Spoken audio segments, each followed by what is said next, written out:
cara, assim, uma coisa que pesou para mim, para te falar bem a verdade, e eu não sou um cara muito lifestyle, né, mas foi o lifestyle, sabe? Porque eu gostava de paciente grave, eu ainda gosto, e eu percebi que se eu fosse fazer cirurgia do trauma ou cirurgia cardíaca, que assim, minha qualidade de vida seria muito ruim. E como eu falei, assim, eu não sou totalmente lifestyle, eu acabei em duas especialidades que também tem que trabalhar bastante, tem que dar muito plantão, mas eu acho que na anestesia eu encontrei uma previsibilidade maior, um controle um pouco maior. A gente falou aí de maratona, né? Meu R1, cara, eu não conseguia correr, e eu estava sentindo muita falta disso. Aí eu decidi mudar para anestésio. E aí, quando você faz a transição, também tem uma coisa um pouco complicada. Como que funciona a anestésio aqui? Aqui, a anestesia, a residência de anestesia mesmo, começa no R2. Você é obrigado a fazer um R1 em outra especialidade, ou em clínica, ou em cirurgia. E aí, o que acontece? E aí você tem que fazer um R1, ou em clínica ou em cirurgia. Muitas vezes, os programas de anestesia, ele já tem essa vaga também de categórico, que eles te colocam no R1 dentro do programa, e eles meio que você faz uns estágios com a cirurgia, uns estágios com a clínica, inclusive faz também uns estágios com a anestesia, eles chamam de transitional year. Mas se você fizer um ano só de cirurgia, um ano só de clínica, você também preenche os pré-requisitos, e você pode entrar depois no R2 da anestesia. Então quando você entrou, você já entrou no R2. Pois é, entrei no R2, mas aí é que tá. Quando você vai aplicar para anestésio, vamos supor que eu era estudante e estivesse aplicando para anestesia desde o início, né? Você pode fazer de várias formas. Você pode aplicar para uma vaga de categórico, os programas que têm essa vaga, que vão te aceitar desde o R1 até o R4, que são os 4 anos de anestesia, fazendo esse R1 de transitional year, que eu falei. Você pode aplicar para uma vaga de prelim em um programa X e uma vaga de anestésio começando no R2 no programa Y e juntar as duas, e pode fazer dessas duas formas. E aí, o que acontece? Quando você aplica, você pensa aí, vamos supor que eu esse ano vou aplicar, né?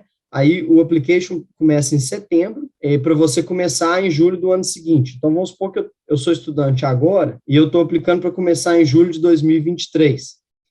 Se você aplica para a vaga que tem o R1 em um hospital X e o R2 até o R4 em um hospital Y, você vai entrevistar para aquele R2 que vai começar só no outro ano. Nossa. Pensa para você ver. Porque aí, se eu estiver aplicando agora para começar em 2023 estou começando meu R1, né? Mas a minha vaga de R2 vai começar em 2024. Então, a maioria de R2, elas são preenchidas 2 anos. Entendi. E eu estava numa situação que eu precisava do R2 para começar logo em seguida. E aí existem essas vagas, normalmente são vagas assim que aparecem do nada, quando alguém desiste do programa, ou quando o programa aumenta de tamanho de um ano para o outro, vamos supor, era um programa que tinha 10 residentes por ano, e aí agora eles têm 12, conseguiram mais vagas, e aí a turma cresceu, eles estão precisando de preencher. Então, são assim que essas vagas aparecem, mas, obviamente, elas são mais limitadas. Mas foi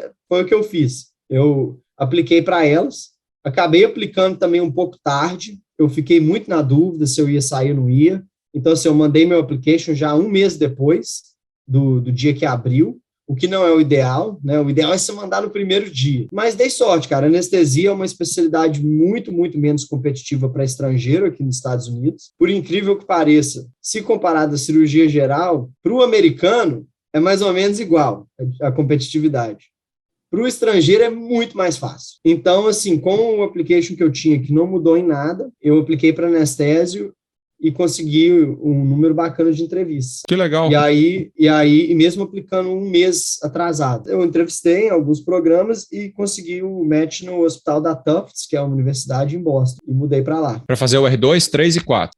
Aí eu entrei já no R2, que é o primeiro ano de anestesia, e fiz até o R4, que é o último ano. E se encontrou mais na anestésio? Gostou mais da...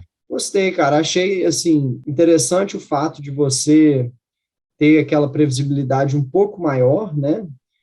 Claro que não é assim sempre, e na anestesia cardíaca, principalmente, eu ainda sofro com isso, de, às vezes, a cirurgia complicar e a gente não querer sair e ficar muito além do horário esperado, mas um pouco menos imprevisível do que cirurgia geral. Eu achei interessante que, ao mesmo tempo que é uma especialidade, de certa forma, clínica, né? Assim, você tem que entender um pouco de clínica e de ventilação mecânica e fisiologia, farmacologia, essas coisas. Você também faz alguns procedimentos. Eu não queria abrir mão 100% de procedimento. Eu gosto de utilizar minhas mãos também, sabe? Então, assim, a gente não opera ninguém, mas você põe os acessos centrais, você faz uma hack, uma peridural, você entuba e, além disso, na anestesia cardíaca, que é uma coisa que eu gosto muito, você faz eco, né? Você faz o eco transesofágico dos seus pacientes. Eu me encontrei bem, gostei, senti que é um balanço um pouco mais saudável, né? Eu voltei a correr, consigo cuidar de paciente grave, que é o que eu gosto. Os dias de bloco cirúrgico, principalmente, são muito intensos, mas também, quando eu saio, dá para relaxar bem, ficar tranquilo, sem preocupar demais, né? A semana... Você leva menos trabalho para casa, né? Assim, como anestesista, Exato, né? exato, bem menos.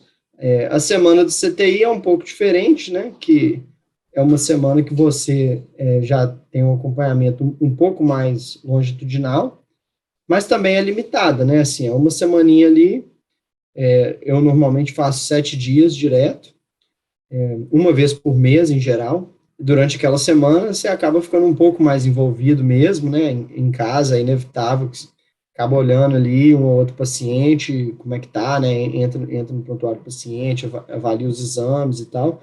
Mesmo assim, eu acho que é um balanço tranquilo. Depois, quando eu saio do CTI, já dá para relaxar, eu tenho uma folga depois. Com relação à carga horária, para te dar uma ideia, você vai ficar impressionado. Quando eu faço esses 7 dias no CTI, é meio que assim, 24/7, né? Eu volto para casa, normalmente fico no hospital umas 12, 13 horas, dependendo do número de cirurgias, como que tá, né? Como estão os pacientes. Vou para casa e aí eu posso ser chamado, sabe? Se precisar. Tem um fellow de cirurgia cardíaca, que é o CTI que eu acompanho os pacientes primariamente, é o CTI da cirurgia cardíaca. Esse fellow fica no hospital durante a madrugada e eles conseguem cuidar de praticamente tudo. Então, assim, é raro eu ser chamado, sabe? É raro eles me ligarem. Aí eu faço essa semana direto, corro esses 7 dias, e depois desses 7 dias eu tenho uma semana inteira de folga. Nossa, que delícia. Então, quase todo mês eu tenho uma semana inteira de folga. E aí depois, inclusive eu estou saindo dessa semana hoje. Hoje eu tive essa folga inteira durante esses últimos 7 dias, amanhã eu volto. E aí, normalmente, nas minhas outras 2 semanas, né, você coloca aí uma semana de CTI, uma semana de folga, as outras 2 semanas eu faço bloco cirúrgico. Em geral, dos 5 dias da semana, eu faço 4 na cardíaca e 1 no bloco geral. O André, eu acho que a gente só pulou uma parte, eu só queria entender. Aí você terminou o anestésio, foi fazer o fellow de anestesia cardíaca? Pois é, aí eu fiz o fellow primeiro fiz medicina intensiva. Certo. Eu fiz no hospital de Harvard, lá em Boston, um deles, né? Que legal. Fiz primeiro medicina intensiva. Eu comecei em 2019, terminei no meio de 2020. Então foi interessante porque eu era um fellow de medicina intensiva durante o início da pandemia, né? Foi um ano bem bacana, assim, com muito aprendizado, um certo estresse, é claro, né, naquela época, mas eu aprendi demais, cara, e assim, querendo ou não, você acaba também vivendo muitas experiências, muitas histórias interessantes, né, durante aquela época. Uhum. Depois eu saí de lá e fui para o hospital de Duke fazer o fellow de anestesia cardíaca, que aqui existe essa especialização, porque a anestesia tomou conta da ecocardiografia intraoperatória. Quem tem o título, assim, o cardiologista obviamente tem o título também, mas eu falo assim, quem faz o eco intraoperatório, o transesofágico, é o anestesista. Aí você precisa passar na prova e ter o título de ecocardiografista também, né? Então, você tem que fazer esse ano de treinamento, que é pré-requisito para você poder conseguir o título, e depois você faz a prova, e aí você passa na prova, você ganha o certificado. Então, é mais para isso, eu acredito, e assim, eu acho que a anestesia cardíaca ficou muito complexa aqui nos Estados Unidos por causa dessas terapias avançadas de insuficiência cardíaca que foram aparecendo nos últimos anos, né? e que atualmente, assim, estão dominando em vários hospitais diferentes, mesmo em centros não acadêmicos, você já vê muito, que é os LVADs, né, que são os Left Ventricular Assist Devices. Hoje eu fiz até um post sobre isso lá no Instagram. Tem os LVADs, assim, que eles chamam de durable, que o paciente pode ter alta do hospital e ir para casa com eles, que é o que eu postei sobre isso, né, que ele precisa de estar conectado a uma bateria o tempo todo, que o paciente normalmente ele veste um cinto e um colete, assim, e a bateria fica presa no colete, normalmente eles têm mais uma extra, assim, que eles usam também, mas, assim, pode sair de casa com o dispositivo. E existem também os Ventricular Assist Devices que são non-durables, que é tipo assim, o paciente não pode ter alta do hospital com eles, que normalmente são colocados ou na artéria axilar aqui, subclávia, ou pela femoral, e que normalmente são colocados em um período de transição, né? O paciente, um pós-operatório de cirurgia cardíaca, o paciente está grave, o miocárdio está ainda ali meio atordoado, né? E você espera que o paciente vai evoluir para uma melhora, e ali naquele período de transição, que ele precisa de um débito cardíaco que ele não consegue sustentar sozinho, você usa o dispositivo, mas depois você desmama o paciente e consegue separar. Então, assim, tem muito isso atualmente. Você vai no CTI, tá cheio de paciente com esses devices. Balão intraórtico, de certa forma, ficou obsoleto. Ele não consegue suportar, assim, ele não consegue dar o mesmo nível de suporte para o paciente, né? Então, esses pacientes muito graves mesmo já são colocados em dispositivos que vão dar um débito maior, ou no ECMO, né? Que a gente vê muito ECMO também, é claro que tem instituições que são mais agressivas que outras, mas o pessoal lá em Duke, por exemplo, brincava que você não podia nem soluçar, você fazia, já apareceu alguém para te colocar no ECMO, sabe? E aí você terminou e foi, e aí você agora acabou o seu treinamento, né, entre aspas, e você agora assumiu... Então, assim, o que eu acho que faz anestesia cardíaca, o que transformou ela numa subespecialidade da anestesia, que foi isso, sabe, assim, essas complexidades que não é todo anestesista que está acostumado com esses dispositivos, a cuidar desse tipo de paciente, e a ecocardiografia, principalmente. Aí eu fiz esse ano, terminei, e aí eu foco mais a minha prática nessa área. Inclusive, quando eu vim para cá, né, no início, a proposta era que eu trabalhasse só na anestesia cardíaca e no CTI, e não fizesse bloco cirúrgico geral. Mas acabou que a demanda aqui do bloco cirúrgico geral aumentou, eles estão precisando de anestesista geral também, e aí eles pediram a gente para fazer um tempo lá, e é claro, para mim é ótimo também essa experiência, que aí você pega uns casos que às vezes você faz uma hack, né, umas coisas que na cardíaca eu nunca faço, né, então tá interessante também. André, uma coisa que me chama a atenção é que a impressão que eu tenho dos Estados Unidos é que as pessoas, elas migram muito, né? Você faz a universidade em Boston e vai trabalhar no Texas, e você faz no Texas e vai trabalhar na Carolina do Norte. Existe esse, eu não sei se chama de geographic arbitrage, né? Que você vai para onde que é diferente do Brasil, né? Assim, não tem tanto você fazendo aqui na Federal e indo trabalhar lá no Amazonas, sendo que você não tem um vínculo com o Amazonas. Eu digo assim, nos Estados Unidos eles são mais desprendidos, e eu acho que assim, a impressão que eu tenho é que todo lugar nos Estados Unidos é, entre aspas, bom, né? Não tem... Eu acho que essa uma das questões é essa mesmo, né? A infraestrutura aqui é boa, vários lugares, e praticamente todos os lugares têm uma infraestrutura razoável, então fica mais fácil de você se deslocar, né? E talvez, eu acho, culturalmente, a gente é mais apegado à família do que o americano, né?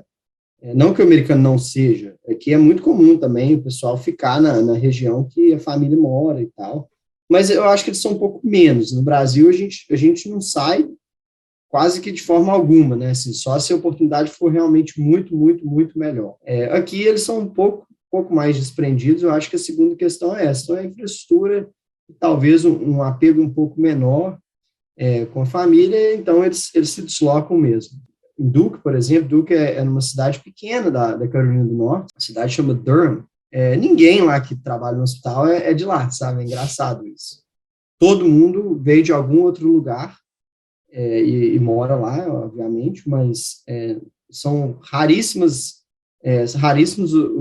os médicos. Equipe de enfermagem, em geral, costuma ser mais local, mas médico era praticamente nenhum nascido e criado lá, sabe? O pessoal veio para lá de vários lugares. Essa é uma impressão diferente, né? Assim, eu vejo duas coisas, é que no Brasil tem os polos, e os polos normalmente são as capitais, né? Belo Horizonte, São Paulo, Rio, Salvador, e nos Estados Unidos não. Assim, dentro de um estado tem uma cidade pequena, mas dentro de uma cidade pequena tem um hospital que você fala, nossa senhora, esse hospital aqui custa 600 bilhões de dólares, tem uma máquina que não sei o quê, e esse polo atrai gente de muito lugar, né? Isso é muito diferente mesmo. É estranho até você imaginar isso. Você passa na porta do hospital de Duke, assim, você não vê tanto movimento. É como se você fala assim, esse hospital deve ser tranquilo, mas aí você vai lá dentro, assim, e tem paciente demais, e a transferência de tudo quanto é lugar do mundo, e não para de chegar helicópteros, e assim, muito paciente grave, né? E é assim também lá na Mayo Clinic em Rochester, né? Rochester é uma cidade muito pequena, cara. O downtown, né, o centro da cidade, eu diria que Rochester ainda é menor do que Durham, porque Durham, a Universidade de Duke acaba movimentando bastante também, porque não é só o hospital, né? A universidade tem diversos cursos, tem time de basquete que é muito famoso, futebol americano, então movimenta mais. É uma cidade universitária, apesar de não ser uma cidade muito grande. Já a Rochester não tem nada, só tem a Mayo Clinic. Então, você vai lá, assim, o prédio mais alto é o prédio do hospital, e em volta tem vários hotéis. E o centro da cidade é isso, sabe? Entendi. Alguns restaurantes ali, mas pouquíssimos. A maioria dos restaurantes são restaurantes dos hotéis. E é difícil imaginar como que movimenta, mas, por incrível que pareça, movimenta muito. O pessoal viaja para tratar lá. Nesse estágio final aí, de você aceitar esse emprego, é uma busca ativa sua, o hospital que te procurou? Como é que foi esse pulo seu aí para esse lugar? Eu acho que depende muito do tipo de prática que você quer exercer aqui nos Estados Unidos. Para quem quer ficar no meio acadêmico, a busca é um pouco mais através de contatos e, assim, uma pessoa que você conhece faz a introdução para o chefe do serviço do hospital que você quer ir, e a partir daí você consegue a entrevista, e o processo funciona de forma semelhante à residência, com exceção de que não tem match, né? Assim, simplesmente você vai à entrevista, eles te oferecem ou não uma vaga de emprego. No meu caso, eu fiquei bastante limitado pela opção de visto e o tipo de visto que eu entrei aqui para fazer residência. Quando você vem para fazer residência como estrangeiro, tem duas opções principais, a não ser que você já tenha um green card, né? Uma é você vir com visto J e a outra é você vir com visto H. E isso aí depende do programa, que tem programa que está disposto a bancar o visto H, que é um pouco mais caro para eles, tem programa que não está. E o visto H, quando você termina, você pode trabalhar onde você quiser. E o visto J tem uma cláusula, é um acordo entre os países e os Estados Unidos, que quando você termina o seu treinamento, você tem duas opções. Ou você volta para o seu país de origem por 2 anos, e é obrigado que você volte para o seu país de origem. Então, eu não poderia ir para o Canadá, teria que voltar para o Brasil.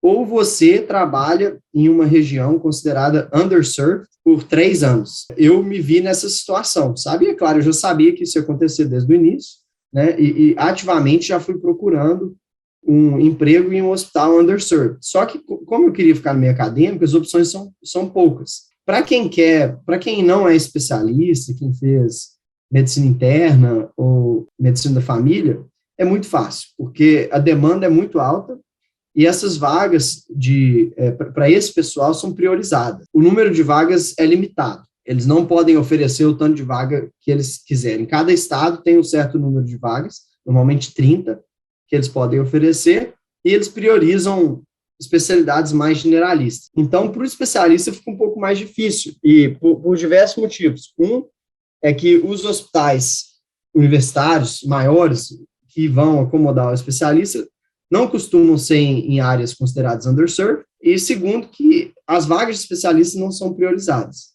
Então, as opções são muito, muito menores. Na minha busca, eu tinha esse filtro imenso, né, que eu já tinha que considerar antes de poder aceitar qualquer tipo de oferta de trabalho. Então, assim, eu dei muita sorte nos lugares que eu treinei e tal, eu consegui fazer boas relações e, assim, o pessoal de Harvard me ofereceu um trabalho, Duke me ofereceram também, sabe? Mas não deu para ficar, por causa dessa limitação, porque eram hospitais que não eram considerados underserved. Mas, ao mesmo tempo, esse pessoal me ajudou muito. Então, aqui na UAB, o estado inteiro do Alabama é considerado underserved. Qualquer hospital aqui no estado do Alabama. Porque se você pegar os Estados Unidos como um todo, o estado do Alabama é um dos estados mais pobres mesmo. Está entre talvez, os 3 mais pobres. E aí isso faz com que o estado inteiro seja underserved. E o que eu achei bacana é que a universidade aqui é grande, o hospital grande, né, mais de 1.200 leitos, com volume de cirurgia cardíaca alto, mais de 2.000 cirurgias cardíacas por ano, com circulação extracorpórea. Fora, assim, essa TEV, né? TEV é aquela troca de válvula aórtica percutânea, mitral clip, as cirurgias que são feitas sem circulação extracorpórea, né? Então, assim, mas a gente também tem que auxiliar, né? Então, assim, tem um volume grande, é uma demanda boa e entrava nessa categoria de underserved. E aí foi assim que eu acabei, puramente por contatos, consegui entrar em contato com o pessoal daqui, tinha uns preceptores que eu conhecia em comum, assim, que conhecia o pessoal daqui. O pessoal fez a introdução, eu entrevistei e me ofereceram o trabalho, sabe? Então, assim, eu estou muito feliz, eu acho que eu não estaria aqui se não fosse essa limitação do visto, eu acho que dificilmente a gente ia mudar para cá, mas, ao mesmo tempo, cara, é um hospital super bacana, com um pessoal muito gente boa, não tem muita vaidade aqui, sabe? Porque eu acho que, questão de alguns outros hospitais que eu passei, você percebe se no ar, assim, é um pouco diferente, porque vai ter algumas personalidades mais fortes, né? Já aqui o pessoal é tranquilo, assim, bem pé no chão, muito amigável, e o custo de vida é baixo, né? Como a gente estava falando aí antes de entrar no ar, sobre economizar, investir e tal, aqui é um lugar muito bom para economizar, porque o custo de vida é infinitamente inferior a Boston, Nova York, outras cidades que a gente morou, sabe? E o valor do salário equipara com esses outros? Pois é, o salário, aí que vem o paradoxo do salário, que quando você é residente, a gente chegou a comentar, acho que em off, né, o seu salário, ele tende a ser um pouco mais alto nas cidades em que o custo de vida é mais alto. Uhum. E quem paga o salário tipo, no Brasil as residências são do MEC, né, se eu não me engano. Algumas credenciadas, sim, tem residência que é credenciada, que não. Sim, aqui também existe esses credenciais aí. O órgão chama ACGME, acho que é American, não sei o que, College of Graduate Medical Education, acho que é American College of Graduate Medical Education, né? ACGME. Enfim, é tipo o MEC daqui, né? Eles é que bancam os residentes. A maioria dos programas são ACGME accredited, tem a acreditação do ACGME, todos os que eu fiz tinham, e eles é que, no final das contas, eles é que pagam o seu salário. Então, eles fazem esse peso aí a mais para você conseguir viver em cidades que o custo de vida é mais alto, senão você não consegue se sustentar. E aí, quando você vira preceptor, acontece o contrário. As cidades que têm o custo de vida mais alto são as cidades, em geral, mais desejáveis, né, de se morar, são lugares melhores. E aí são os hospitais, em geral, que pagam menos. Os hospitais de Harvard todo pagam muito pouco, comparado com outros hospitais. Além de serem em Boston, né, que é uma cidade, para mim, fenomenal, a gente adorou morar lá, eles usam da instituição como forma de poder pagar menos. Falam, não, se trabalha em Harvard, tipo assim, isso aí vai ser uma alavanca imensa para o seu currículo, então a gente não vai te pagar tanto. Eles não falam isso, mas é isso que acontece. Então o salário é péssimo.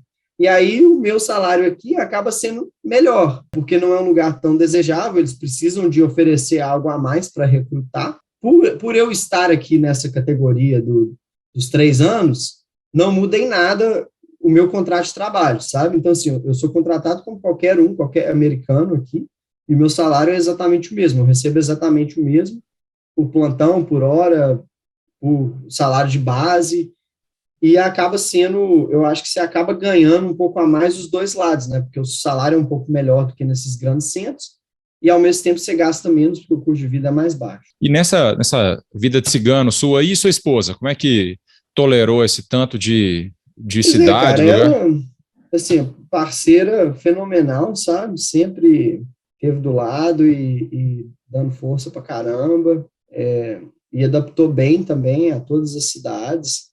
A gente ficava no início apreensivo, né? Ah, como é que vai ser a adaptação com o frio? Mas a gente foi para Nova York, foi para Boston, o frio não foi problema assim muito grande.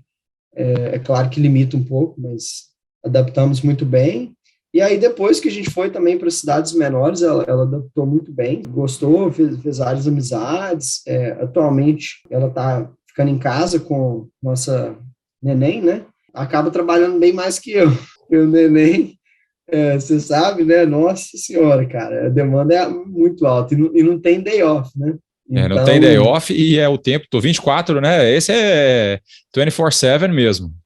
então assim, ela tá em casa, ela agora pegou uma categoria de visto, porque quando você faz essa transição dos 3 anos, que eu estava te explicando, você sai do visto J e pega o visto H. E aí, o visto H1B, o meu visto. Eu sou, eles falam sponsored, tipo, patrocinado pelo hospital, tem esse visto H1B, e a sua esposa, o seu, que eles falam de dependent, né, o seu dependente, pega o visto H4.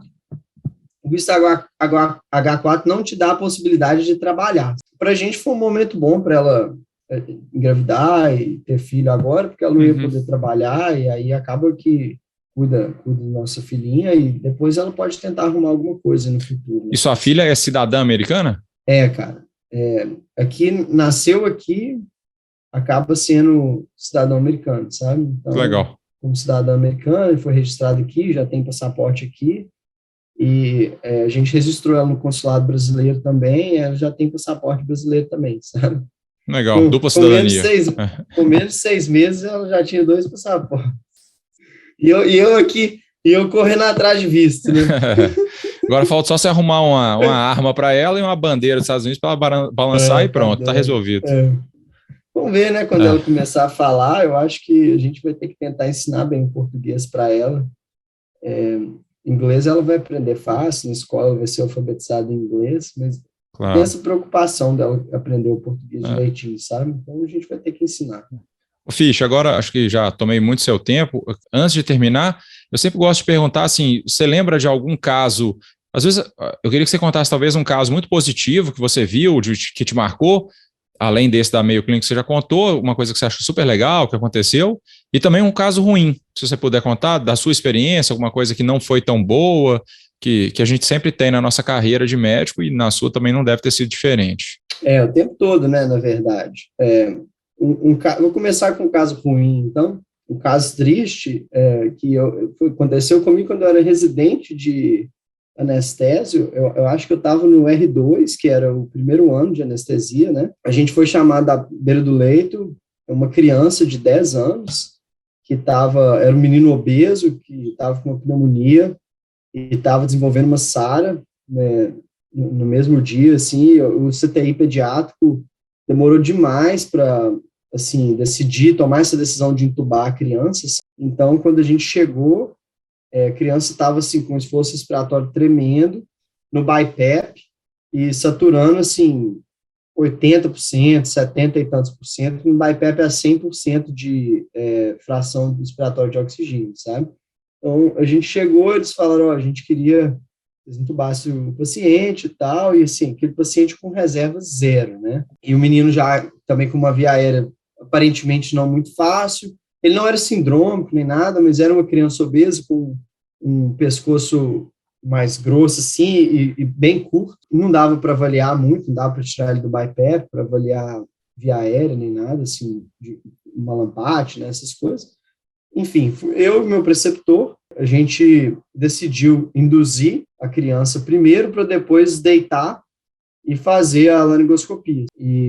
Porque a gente achou que ele não ia tolerar deitar antes da indução, a saturação dele ia cair, poderia acabar tendo uma parada e tal. E aí, enfim, cara, a gente induziu, eu usando um vídeo laringoscópio, acabei tentando entubar, não consegui entubar, o preceptor tentou fazer a laringoscopia, também não conseguiu entubar a criança, e aí nesse momento a gente começou a ventilar, e a saturação caiu para um número que nem se torna mais confiável, né, assim, abaixo de 40, a gente começou a injetar um pouco de adrenalina para evitar com que a criança parasse, quase parou. E aí depois a gente começou a ventilar, e aí ele vomitou um pouco, acredito que tenha aspirado. O preceptor tentou depois entubar e acabou conseguindo entubar.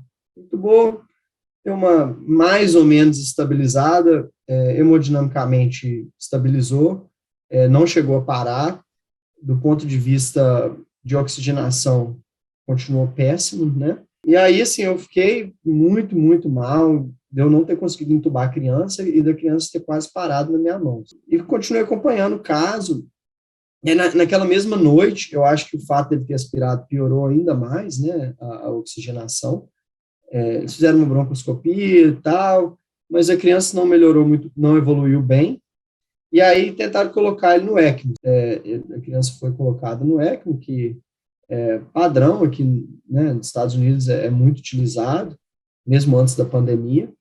Só que ele teve uma complicação, e aí já é mais assim, infelizmente, né, uma complicação muito ruim para o cirurgião que operou e colocou a criança no ECMO. A cânula venosa acabou na carótida. Nossa Senhora.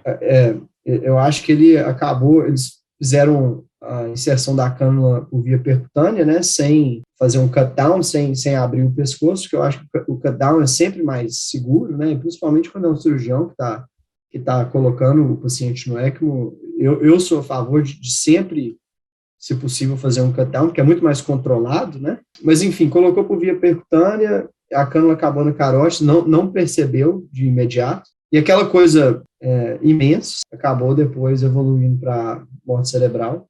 Tadinho. E, um caso difícil. Então, assim, um caso de várias complicações sucessivas, né? Eu acho que começando com a decisão de entubar, que foi extremamente tardia e talvez levou a um quadro de SARA um pouco pior, porque a criança estava provocando, eu acho que, agravando a própria lesão pulmonar, né? Aquele conceito de patient self-inflicted lung injury, que você está com um esforço respiratório tão grande e você está causando ali um atelectrauma sem parar, que pode ter, quem sabe, agravado a inflamação, né, no pulmão, agravado SARA, depois gera uma falência múltipla de órgãos um pouco mais grave.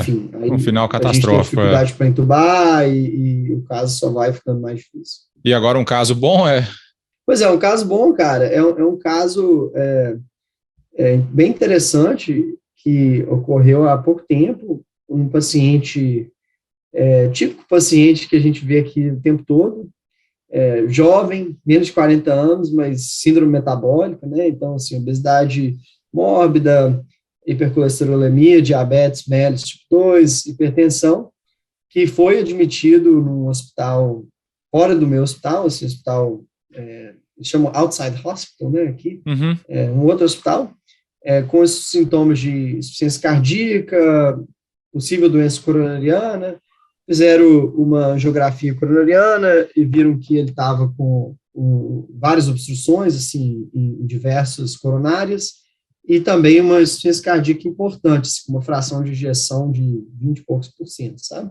Nossa. E aí ele foi transferido. O pessoal aqui faz muita essa cirurgia de revascularização em pacientes com fração de ejeção muito baixa, sabe?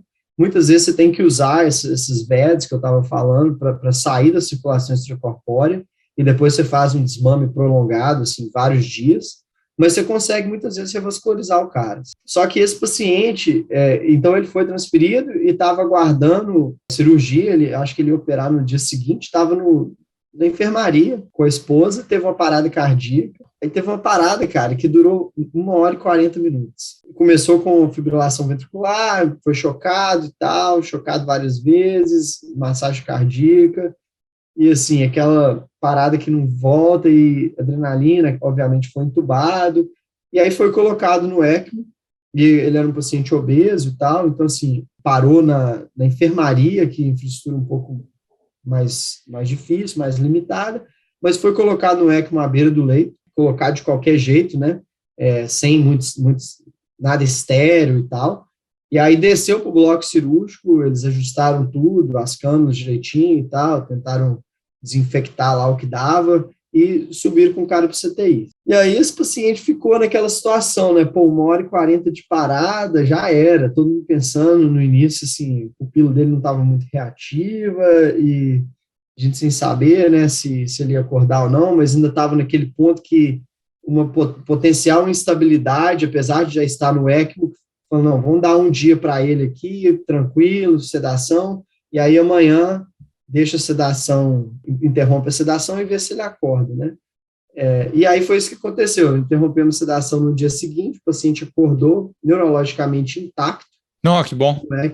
Ele teve a sorte, pelo fato dele ter um MC acima de 40, ele não era candidato a transplante. Transplante aqui, você tem que ter o MC abaixo de 35. Como ele não era candidato a transplante de coração, as opções dele acabaram ficando um pouco limitadas nesse momento inicial. Ele teve a oportunidade de ser o primeiro paciente daqui nos Estados Unidos que foi feita a colocação desse coração artificial, chama CARMAT, CARMAT, o dispositivo. Ele é muito interessante, ele tem 4 válvulas bioprostéticas e ele tem os sensores de pressão que meio que controla o débito cardíaco do coração direito e do coração esquerdo. Então, é um dispositivo excelente para falência biventricular, que era o que esse paciente tinha, e depois da parada, ele não ia conseguir sair do ECMO, sabe? A única opção dele, mesmo se revascularizasse, provavelmente ele não ia recuperar a ponto de conseguir sair.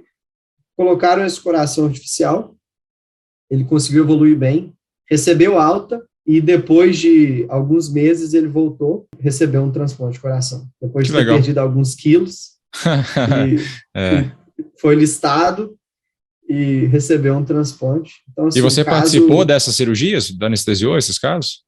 Eu anestesiei só a cirurgia que ele fez no dia da emergência. Sabe? Entendi. Que legal, cara. Parabéns, que legal. No dia que ele foi colocado no ECMO, que ele desceu para o bloco, depois da parada, e assim, durante a parada, né?